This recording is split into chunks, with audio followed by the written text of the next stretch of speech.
Seperti yang sudah disampaikan oleh Romo Danto, setelah ini saya akan berangkat untuk penerbangan ke Austria, Innsbruck, Austria. Pesawatnya Etihad pukul 22.50. Mohon doanya ibu bapak dan saudari-saudara, jangan doakan saya supaya saya lulus ya. Doakan saya supaya saya tekun, setia dan taat. Karena tanpa itu saya tidak bisa lulus. Nah, jangan doain lulus, mau kapan mau lulus, itu bikin saya stres ibu bapak. Gitu ya. Romo tetap tekun, tetap setia, tetap taat. Nah, itu yang menguatkan saya. Dan puji Tuhan, semoga Tuhan melengkapinya, bisa selesai, syukur-syukur bisa lebih cepat ya. Akhirnya boleh kembali ke Jakarta membantu pelayanan di Keuskupan Agung Jakarta. Saya mohon pamit, sampai jumpa di lain waktu, sampai jumpa di pelayanan-pelayanan yang lain. Tetap jaga kesehatan, Tuhan selalu memberkati.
Dalam nama Bapa dan Putra dan Roh Kudus. Amin. Rahmat dan damai sejahtera dari Allah Bapa dan dari Tuhan kita Yesus Kristus bersamamu. Oma, opa, ibu bapak, saudara-saudariku yang terkasih semuanya, selamat sore. Apa kabar semuanya? Baik.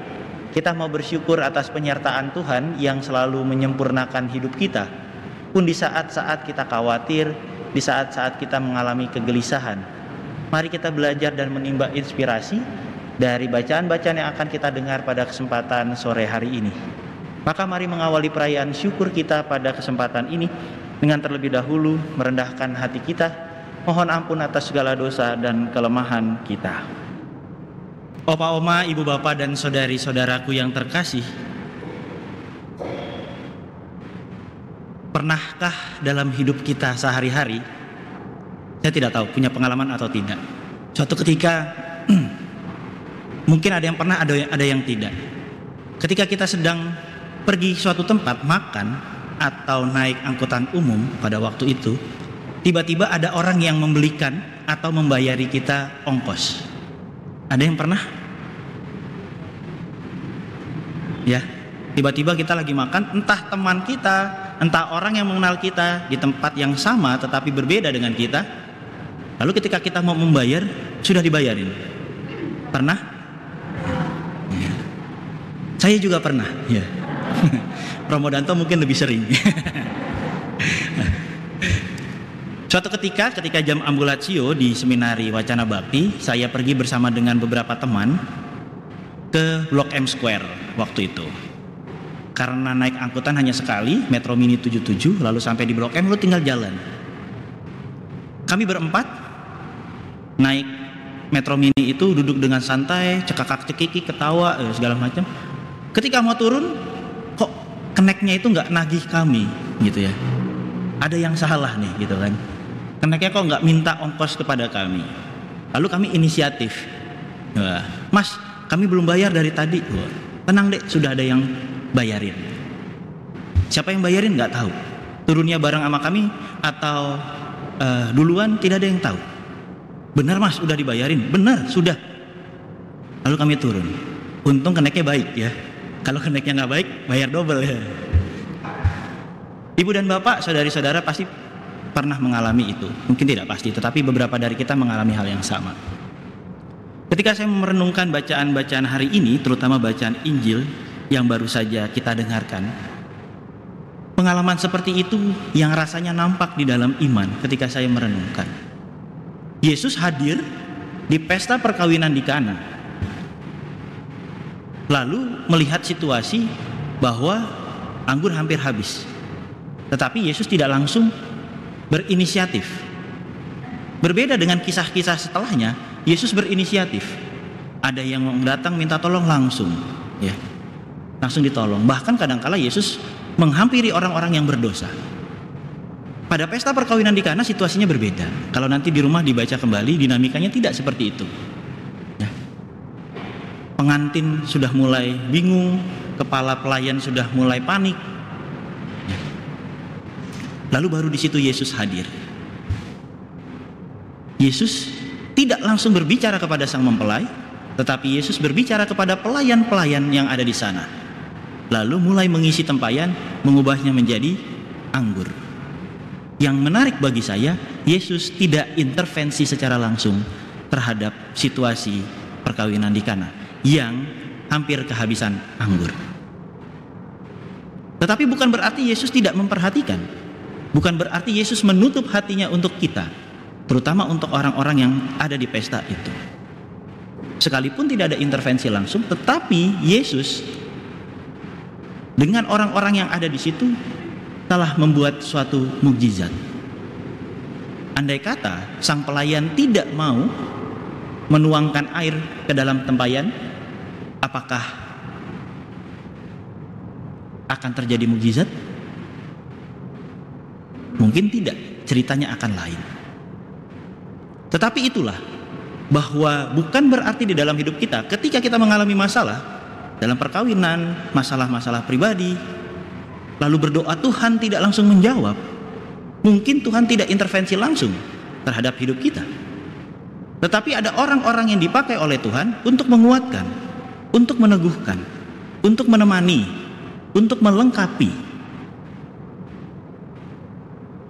Orang-orang yang tidak pernah kita pikirkan, atau mungkin yang dekat dengan kita tetapi tidak pernah kita perhatikan, ternyata dipakai oleh Tuhan untuk membantu terjadinya mukjizat. Ibu bapak, saudari-saudara, opa oma juga yang mengikuti perayaan Ekaristi secara live streaming di rumah, kita dipanggil oleh Tuhan untuk juga terbuka hati terhadap hal-hal yang membantu hidup kita yang sangat sederhana. Mungkin itu adalah orang-orang yang dipakai oleh Tuhan untuk membantu hidup kita menjadi lebih baik.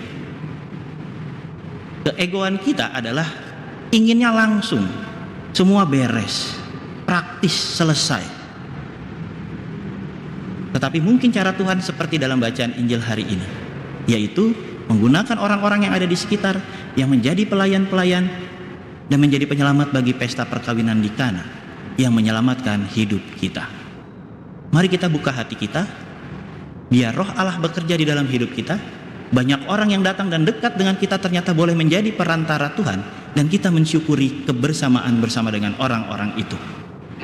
Maka kita bawa juga mereka di dalam doa-doa kita, agar hidup kita pun menjadi lebih tenang, lebih bahagia, penuh syukur, dan mungkin di mata Tuhan makin sempurna. Marilah mewartakan misteri iman kita.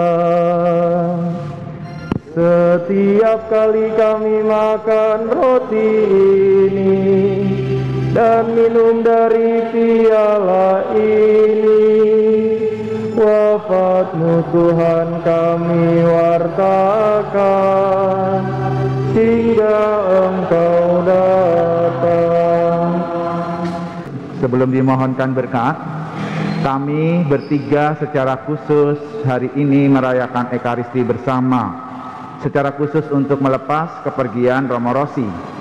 Romo Rossi pada pukul 10.22 malam ini dengan pesawat Etihad akan terbang ke Austria melanjutkan studi doktoral di bidang teologi eklesiologi.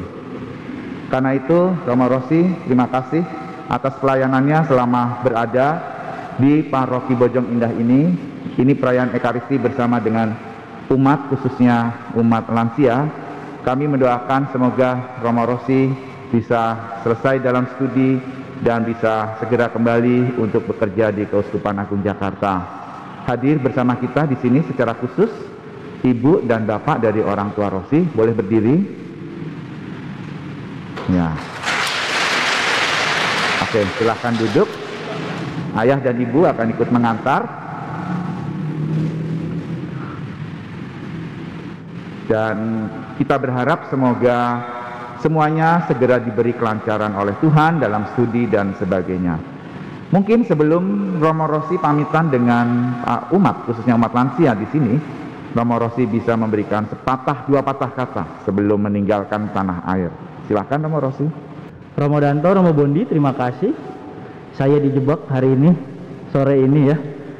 Tiba-tiba 10 menit sebelum misa, Romo Bondi dengan asiknya harus selebran utama ya hari ini, sekaligus khotbah.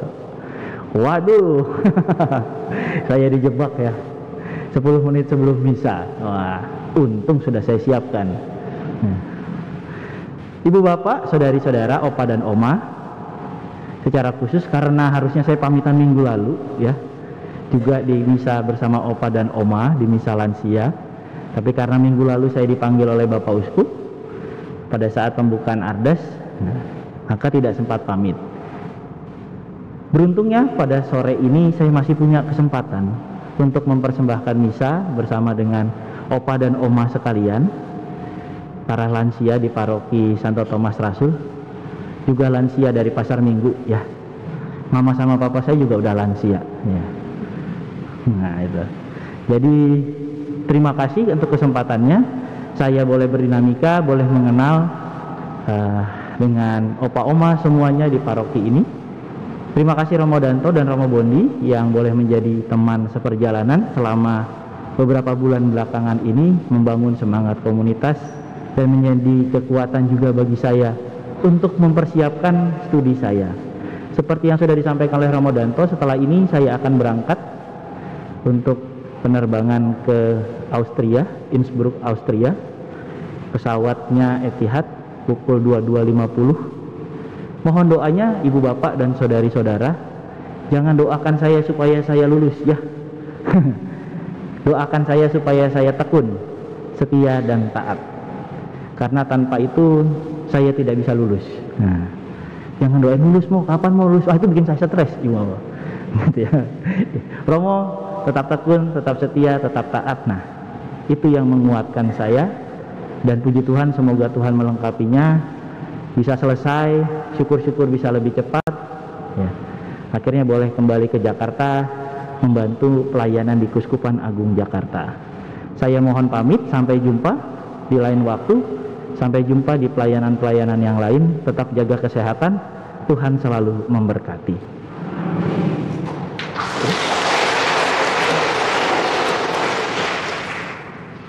Mari kita akhiri perayaan Ekaristi ini dengan mohon berkat Tuhan melalui berkat Romo Rosi untuk terakhir kali sebelum berangkat ke Austria. Mari kita berdiri. Tuhan bersamamu. Semoga Allah yang Maha Kuasa memberkati saudari-saudaraku sekalian, keluarga kita, komunitas, serta niat-niat baik kita. Dalam nama Bapa dan Putra dan Roh Kudus. Amin. Saudari-saudaraku terkasih, pergilah mewartakan Injil Tuhan. Syukur kepada Allah.